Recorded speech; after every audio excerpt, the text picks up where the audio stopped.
A knot began to form in my shoulders from gripping the steering wheel so tightly as I focused on St. Vrain's twisting path, taking us ever higher into the mountains. Though it was only mid-afternoon, with the heavy clouds and the snowfall, the sun was little more than a hint of a glow behind the clouds that continued to grow heavier and heavier throughout the day. The town of Estes Park below us was nothing more than a mist. Even with the tension and concentration required for the treacherous roads, a sense of relaxed happiness washed over me. A weekend away. Though I was living my dream life, owning a perfect little bookshop in a gorgeously charming Colorado town, it had been forever since I'd had anything resembling a vacation. Maybe staying at an inn less than 10 miles from my bookshop didn't technically qualify as a vacation, but I was going to count it nevertheless. And I'd be surrounded by the people I loved the most. Life was good.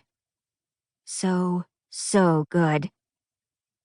The wintry scene of rugged peaks and jagged valleys filled with forests of pine and aspen covered in a thick blanket of snow was nothing short of spectacular. Despite the growing winter storm adding an ominous layer over the scene, I let out a long, contented sigh. A pained grunt answered from the back seat of the Mini Cooper.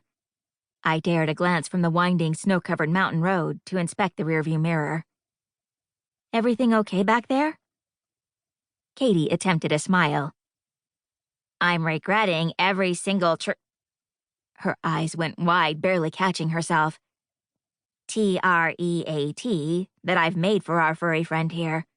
I never thought this sentence would leave my mouth, but I think it's diet time." My overly fluffy corgi, Watson, paid the insult no mind and continued to shove his weight against Katie's lap in his attempt to wedge himself between the front seats of the car. "I know you're excited to see me, little man, but we've got 2 whole nights together. There'll be plenty of bonding time."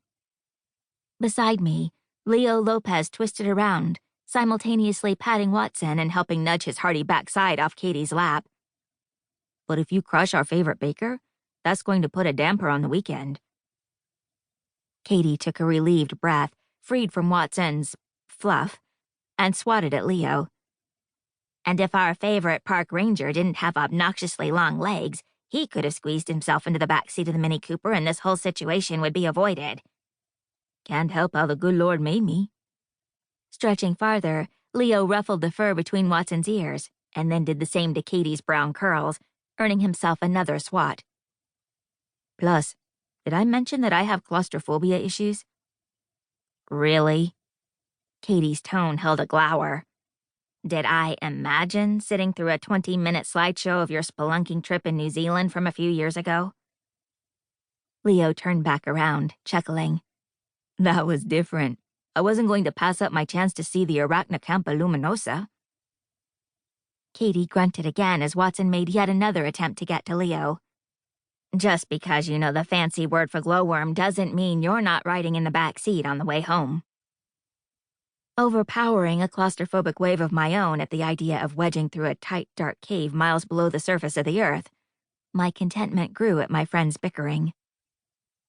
Leo had been gone during the first 2 weeks of January, visiting his family since he'd worked in the national park during Christmas. I'd missed him. Maybe not with Watson's frantic enthusiasm, but I cast another quick glance away from the road, taking in Leo's handsome features as he twisted back, making some comment to Katie once more.